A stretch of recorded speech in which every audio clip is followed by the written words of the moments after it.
Un commentaire signé Sidonie Davila du service politique de la rédaction, notant que le président sud-africain Cyril Ramaphosa exprime au nom de tous les Sud-Africains sa profonde tristesse suite au décès ce dimanche de cette figure essentielle de l'histoire sud-africaine.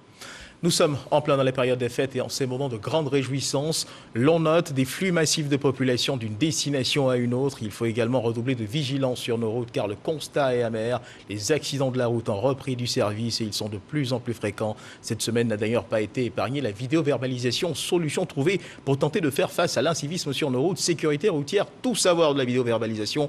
On en parle maintenant avec monsieur Ibrahima Koné, directeur de Kipux International, monsieur le directeur de Kipux Afrique. Oui. Voilà. Merci d'être avec nous sur ce plateau. Vous êtes donc le directeur général de l'entreprise, partenaire du ministère technique, chargé de la mise en œuvre justement de ce système de surveillance vidéo. Alors, ce système de surveillance vidéo, à quoi est-ce qu'il renvoie ?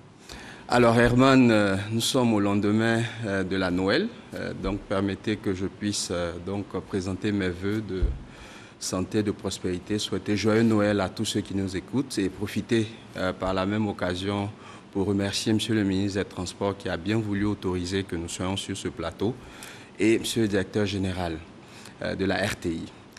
Alors très simplement, la vidéo-verbalisation est l'ensemble des processus qui permettent à un agent assermenté, que ce soit un policier, un gendarme, un agent assermenté, de sanctionner une infraction à partir d'une photo ou d'une vidéo. Dans le cadre ivoirien, Monsieur le ministre des Transports a fait une communication au Conseil des ministres pour donner une définition, je dirais, à la sauce ivoirienne de cette vidéo-verbalisation qui s'inscrit dans ce qu'on appelle le projet STI, de système de transport intelligent, et qui aura pour focus les questions de sécurité routière et les infractions au code de la route dans le cadre de la stratégie nationale de sécurité routière. La vidéo-verbalisation peut effectivement s'appuyer sur des dispositifs de vidéosurveillance qui, eux, ont d'autres attributions telles que le support à des unités opérationnelles, permettent d'avoir des interventions en temps réel et par la suite utiliser également ces images ou ces vidéos dans le cadre d'investigation ou d'enquête. Alors, à partir de quel moment a-t-on commencé à parler de vidéoverbalisation en Côte d'Ivoire ? Je dirais que tout a commencé dans les années 2017-2018 à travers une étude qui a été réalisée en relation avec des experts internationaux. Et à la suite de cette étude, comme je l'ai signifié en 2019, Monsieur le ministre des Transports a fait une communication au Conseil des ministres pour présenter le projet de système de transport intelligent. En 2020, nous avons, en début d'année, courant février, commencé par une phase test de notification, portant sur certains axes de la ville d'Abidjan. Et depuis le 7 septembre, la vidéo-verbalisation est donc rentrée dans sa phase répressive avec le cadre institutionnel, notamment une ordonnance qui a été prise en septembre, l'ordonnance 2021-432 portant sur tout ce qui concerne le STI, les systèmes de transport intelligent. Alors, ce modèle de vidéoverbalisation, je dis modèle parce qu'il doit certainement peut-être en exister plusieurs. Est-ce qu'on a réussi à l'adapter au contexte ivoirien sans aucun écueil ? Je dirais que oui, il y avait un certain nombre de principes. Le constat est clair. Nous avons depuis un certain nombre d'années des accidents beaucoup plus nombreux, beaucoup plus graves également. Nous avons eu en 2020 plus de 1500 tués sur nos routes avec ces accidents qui sont la première cause de mortalité pour les moins de 30 ans. Donc il fallait agir rapidement et dans ce cadre-là, le ministère a mis en place une stratégie quinquennale de sécurité routière avec en son troisième point la vidéo-verbalisation qui met en œuvre un certain nombre d'innovations, innovations au niveau des textes qui ont instauré de nouvelles pratiques et innovation également au niveau du schéma opérationnel qui se veut interactif avec notamment la notification des contraventions via le canal numérique, via donc les SMS par exemple. Et justement, nous en parlerons certainement et dans un instant, parlons bien sûr de ces contraventions qui sont notifiées. Merci donc pour toutes ces précisions, mais il convient également pour nous de rappeler que depuis le 7 septembre, une vaste campagne de mobilisation est organisée autour de la sécurité routière, campagne donc lancée par le ministère en charge des Transports. Beaucoup d'innovations ont été apportées, comme les alcotests systématiques et les prélèvements. Certains usagers ont du mal à s'adapter. Regardons ensemble cet élément de l'ancien Bakayoko. Sur les 5 dernières années, la Côte d'Ivoire enregistre annuellement 12 000 accidents corporels, 1 200 tués et plus de 21 000 blessés. L'incidence sur l'économie nationale, c'est une perte moyenne de 3% du PIB. Situation d'autant désastreuse que les accidents de la route constituent la première cause de mortalité pour les jeunes de 5 à 29 ans. C'est ce qui a motivé le gouvernement à mettre en place un plan quinquennal consacré à la sécurité routière. Ce plan repose sur 3 axes, dont l'anticipation par la mise en œuvre des nouvelles technologies. Un système matérialisé par la vidéoverbalisation, rentré en vigueur depuis le 7 septembre, notamment dans sa phase répressive. Désormais, les infractions au code de la route telles que l'excès de vitesse, le non-port de la ceinture de sécurité, le téléphone au volant, le défaut des visites techniques et bien d'autres sont constatées automatiquement. Le dispositif s'appuie sur un réseau de caméras radar fixes installées sur les axes routiers du Grand Abidjan.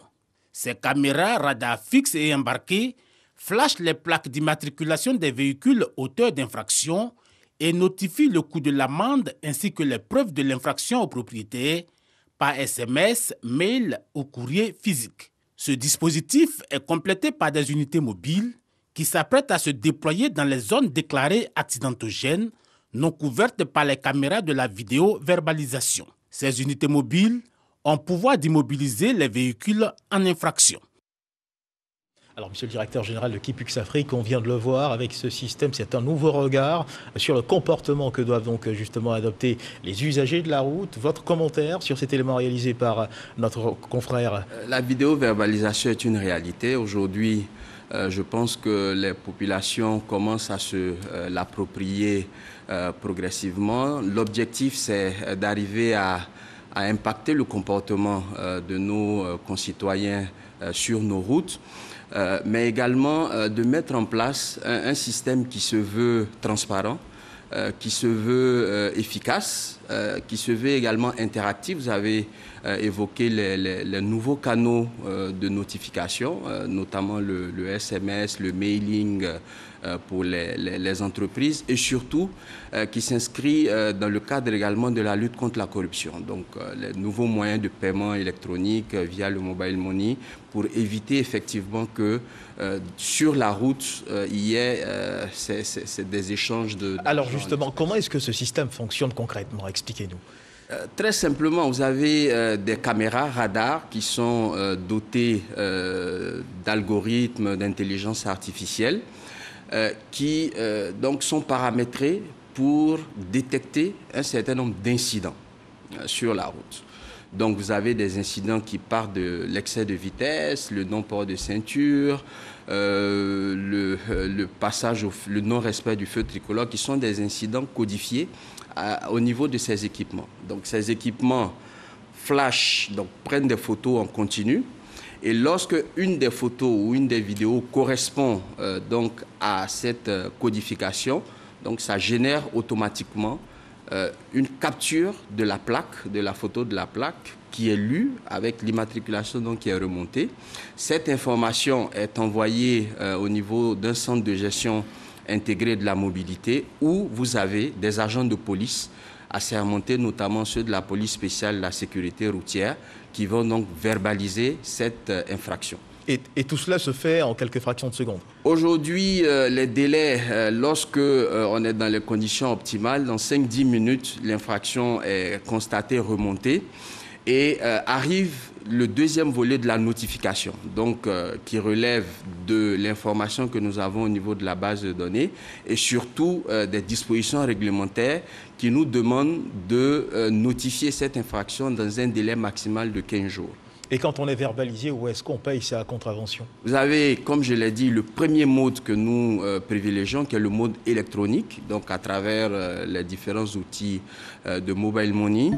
À compter de janvier 2022, vous aurez également la possibilité de payer à travers les différents canaux du Trésor public avec lesquels nous sommes en train donc de finaliser les intégrations. Le deuxième moyen, vous vous rendez dans un centre de gestion intégré.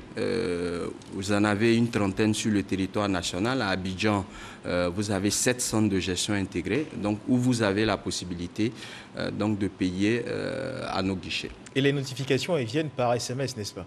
Et si l'on n'a pas de téléphone, par exemple, oui. Si on n'est pas connecté à un quelconque réseau, comment est-ce qu'on reçoit sa verbalisation? Donc j'ai insisté sur le fait que le système se veut transparent. Donc tout est mis à la disposition du contrevenant pour avoir l'information. En dehors de l'aspect SMS, vous avez une plateforme digitale qui a été mise en place où vous pouvez créer votre compte. Donc la plateforme c'est e-service.cgi.ci. Donc vous y allez, vous créez votre compte donc sur cette plateforme et vous avez accès à toutes les informations, votre permis de conduire, votre carte grise, mais également toutes les contraventions que vous avez. Si vous remarquez toutes les actions de communication que nous faisons ces temps-ci, c'est d'exhorter vraiment nos concitoyens à activer leur compte et à prendre connaissance de leur statut, parce qu'il se pourrait éventuellement que pour des raisons ou une autre, il n'ait pas reçu de notification, qu'il n'ait pas l'information par rapport à leur contravention. Ils ont la possibilité d'avoir cette information directement sur leur compte. Et à combien s'élèvent les frais de verbalisation pour chaque type d'infraction commis? Vous avez 2 blocs. Vous avez donc les infractions en matière de sécurité routière qui conduisent donc à la génération d'une contravention. Donc par exemple l'excès de vitesse aujourd'hui, dont l'aboutissement c'est une amende forfaitaire. Donc pour cette amende forfaitaire, les coûts à la date d'aujourd'hui, j'insiste parce que ce sont des coûts en fonction donc des orientations au niveau du cadre institutionnel qui peuvent évoluer à la hausse ou à la baisse, est de 2000 francs CFA. Alors le dispositif, est-ce qu'il est visible de l'usager ou pas? Oui, il est visible. Pour tout ce qui concerne les excès de vitesse, vous avez les panneaux d'affichage de vitesse qui vous indiquent votre vitesse au moment où vous rentrez dans une zone de vidéo-verbalisation. Et est-ce qu'il couvre le district d'Abidjan, l'intérieur du pays? Tous les grands axes au niveau du Grand Abidjan pour le moment sont couverts avec, comme vous l'avez annoncé dans votre élément, les unités mobiles qui vont permettre d'étendre le maillage du dispositif à l'ensemble des autres axes. Et en termes de lutte contre la corruption, vous le disiez à l'instant, c'est un système qui permet également de limiter l'action humaine, donc de lutter contre la corruption, parce que tout se limite seulement à la caméra. Il n'y a donc plus de contact direct entre les forces de l'ordre et, on va dire, la personne qui est présumée en infraction. Enfin. Effectivement, il n'y a plus de contact direct entre l'agent verbalisateur qui lui-même a toute son activité qui est tracée au niveau de la plateforme et le contrevenant ou le délinquant. J'insiste sur ce volet parce qu'il y a une innovation qui a été introduite rapidement par l'ordonnance, c'est que pour tout ce qui est délit, donc par exemple le défaut de document, donc quand vous circulez sans une visite technique, c'est un délit. L'ordonnance donc 2021-432 a permis de transiger avec l'administration des transports. Donc vous avez un PV qui vous est notifié automatiquement et les amendes pour cela vont de 10 000 à 50 000 francs. Merci Monsieur le Directeur Général pour toutes ces précisions. Mesdames et messieurs, vous voilà prévenus, la vidéoverbalisation est donc bien en scène. Sécurité routière, tout savoir de la vidéoverbalisation. Nous en parlions donc à l'instant avec le Directeur Général de Kipux Afrique, Monsieur Ibrahima Koné. Merci donc de nous avoir suivis. Nous espérons que vous avez été bien édifiés sur la question. Agréable dimanche. Dieu garde la Côte d'Ivoire.